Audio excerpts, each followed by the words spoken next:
आप कौन हैं? महाराज, नाम है एथिना, पश्चिम तट के पारसिक से आई है। इनके दादाजी ने भारतवर्ष की यात्रा की थी। हमारी संस्कृति से प्रभावित होकर सिंध में परिवार सहित निवास कर रहे हैं। ये लीजिए, आप अच्छा नृत्य करती हैं। हम आपसे मिलकर प्रसन्न हुए। आपके बारे में मैंने बहुत किस्से सुने। आज आपको देखने का सौभाग्य प्राप्त हुआ। हमारा भी सौभाग्य है। महाराज,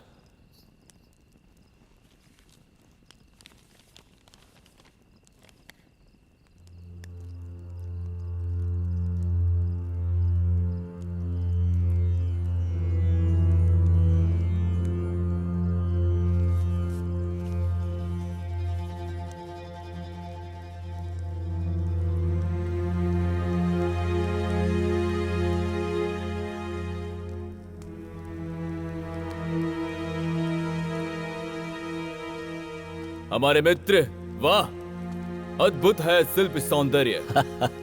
ये मूर्तियां हमें हमारे भाई मधुर की याद दिला रही हैं। इन मूर्तियों का बहुत महत्व है। आपने उन्हें देखा? वो हमारे दादाजी द्वारा बनवाए गए हाथी। राजा प्रजा को ढोने वाले हाथियों की तरह होना चाहिए। हाथी के पीछे हाथी, हाथी के पीछे हाथी, ऐसे अनंत हाथी होते हैं।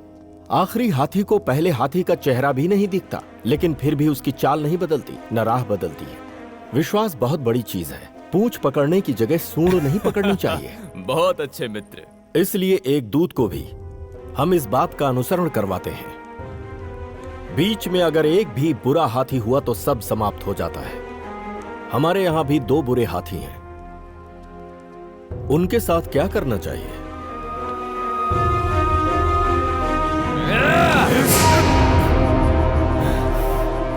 पहले सिकंदर और अब ये डेमेत्रियस, ये सारे लोग, ये हमारे देश को अपने देश का शयन कक्ष समझते हैं क्या? तुमने विदेशियों से हाथ मिलाया था या नहीं? शत्रु महल में प्रवेश कर गए, इसमें तुमने उनकी सहायता की थी या नहीं? पराजित किया, समझ में नहीं आया। क्षमा किया, फिर भी समझ में नहीं आया। आगे अब समझने की आवश्यकता नहीं।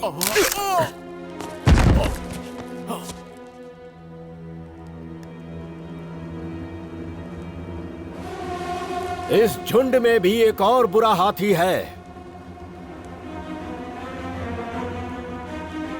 समय शेष नहीं बचा है। क्षमा करें महाराज, उस राक्षस डेमेत्रियस ने सिंध पर हमला कर दिया है।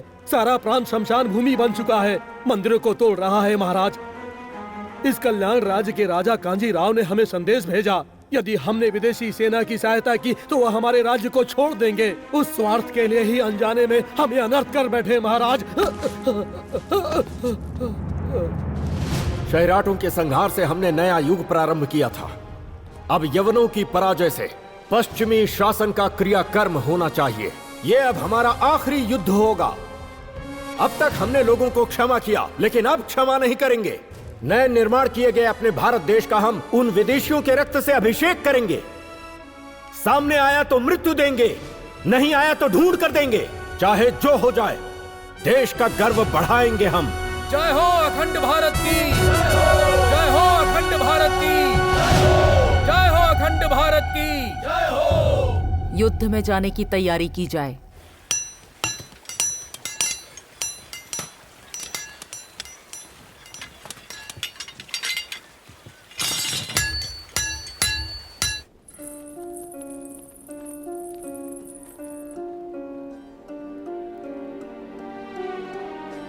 सुहाग और सिंदूर की रक्षा के लिए परमात्मा से प्रार्थना करके शस्त्र उठा लो पुत्री।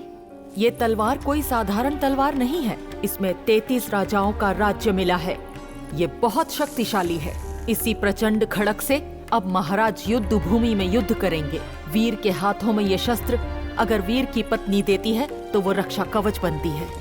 यही आपके सिंदूर की रक्षा करने वाली है पुत्री।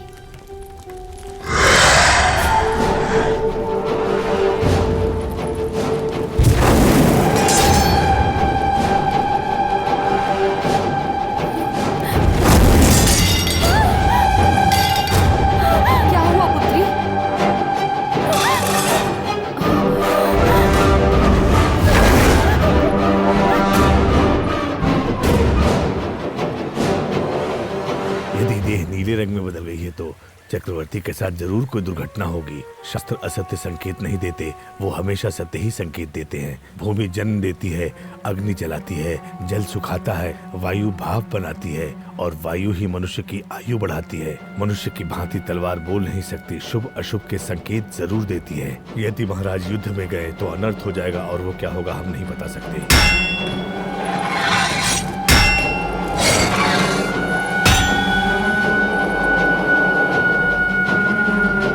यवन सेना सरहद पार करके सिंध तट पर पहुंचेगी। उसके पश्चात ही हम आक्रमण करेंगे। वही हमारी युद्ध भूमि होगी और उन विदेशियों की मरण भूमि। उनके पहुंचने से पहले हमें अपनी सेना के साथ वहां पहुंचना होगा। ऊंचाई से हमला करना हमारी सेना के लिए आसान होगा। यवन सेना हमसे 10 गुना बड़ी है। विजयी होने के अवसर उनके पास है, किंतु विजय हमें चाहिए। हमारा हर सैनिक उनके 10 सैनिकों को मारेगा। उसके पश्चात भगवान की इच्छा। रुकिए, वहां जाना उचित नहीं है। महारानी, आपका युद्ध में जाना उचित नहीं है महाराज। वहां यदि आपको कुछ हो गया तो हम अपने प्राण त्याग देंगे। आपको हम वहां नहीं जाने देंगे। ये युद्ध मत कीजिए। महारानी, ये क्या हो गया आपको? विष है जी। हाँ? विष, प्राणघाती विष आपके देह में भर गया था। यही हमने उस तलवार में देखा। शास्त्र सत्य नहीं कहते। हमने खुद वो स्वप्न देखा है। हम सत्य कह रहे हैं, असत्य नहीं। वासिष्ठी, ये आपका भ्रम है। हमने भी एक स्वप्न देखा था। स्वप्न? हाँ, स्वप्न।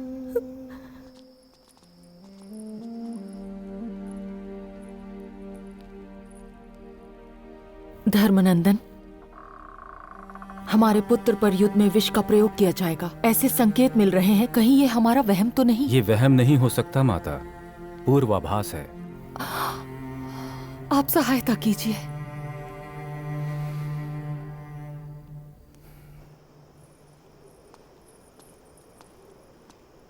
यहां से आपको कुछ गांव ही दिखाई देंगे, लेकिन छोटे छोटे इन गांव में हम बालक अवस्था में ही एक बहुत बड़ा देश देख चुके थे। तब हमारी आयु 5 वर्ष थी। सतकर्णी, आप पिताश्री के युद्ध से लौटने की राह देख रहे हैं? युद्ध क्यों होता है? सब लोग आपस में युद्ध क्यों करते हैं? पुत्र, ये युद्ध पालन करने वाले करते हैं, राज्य को बचाने वाले करते हैं। अधिकार पाने के लिए युद्ध करना पड़ता है। एक राज्य दूसरे राज्य पर, दूसरा राज्य तीसरे राज्य पर। इतने राज्यों की क्या आवश्यकता है? अगर सब मिलकर एक ही राज्य बनाए तो फिर यह युद्ध कभी नहीं होगा। ये सब करने के लिए किसी वीर को जन्म लेना पड़ेगा। हमने लिया है। अच्छा? हाँ माता, सारे राज्यों को मिलाकर हम एक ही राज्य बनाएंगे। फिर एक ही युद्ध होगा। फिर एक ही युद्ध होगा। वो हमारा होगा। वो हमारा होगा। एक ही राज्य होगा। एक ही राज्य होगा। वो हमारा होगा। आप सच कह रहे हैं? आपकी सौगंध। वो स्वप्न हमने 5 वर्ष की आयु में ही देख लिया था। उससे पहले हमें मृत्यु नहीं आएगी। वासिष्ठ जी, हम लड़ेंगे और जगह जगह जल रही अग्नि को मिलाकर अखंड ज्योति जलाएंगे जो नहीं बुझेगी। हम उसे राख नहीं होने देंगे और हम अपनी आखिरी पीढ़ी तक उसे जलाए रखेंगे। 7 समंदर पार से आए हम उन लुटेरे विदेशियों को इसी धरती में जीवित गाड़ देंगे। समय शेष नहीं है हमारे पास। चलिए यहां से, विजय हमारी ही होगी।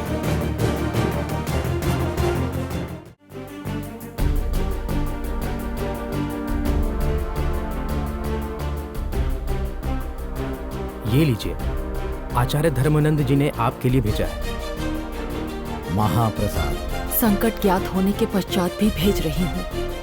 आपको सतर्क रहना होगा। हम जानते हैं आप पर क्या बीत रही है, किंतु हमारा जाना आवश्यक है माता। आपका पुत्र पराजित नहीं होगा। जीते रहो, विजयी भव।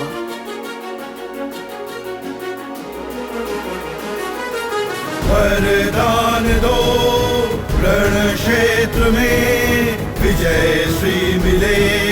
योद्धा सार्वभौम योद्धा, शत्रु को मिटाना है। विजय श्री वशिष्ठी, लक्ष्य होगा तभी लाखों सैनिक होते हैं। माता की इसी खड़क से युद्ध पूरा होता है, लेकिन पत्नी की मुस्कुराहट राजा को विजयी बना देती है।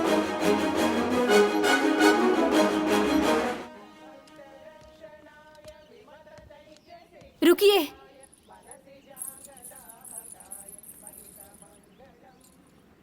हमने पति का अभिषेक नहीं, एक इतिहास का किया है। आपके इस संकल्प में आधा भाग हमारा भी है, ये आप स्मरण रखिएगा। श्री मंगल विजय भव।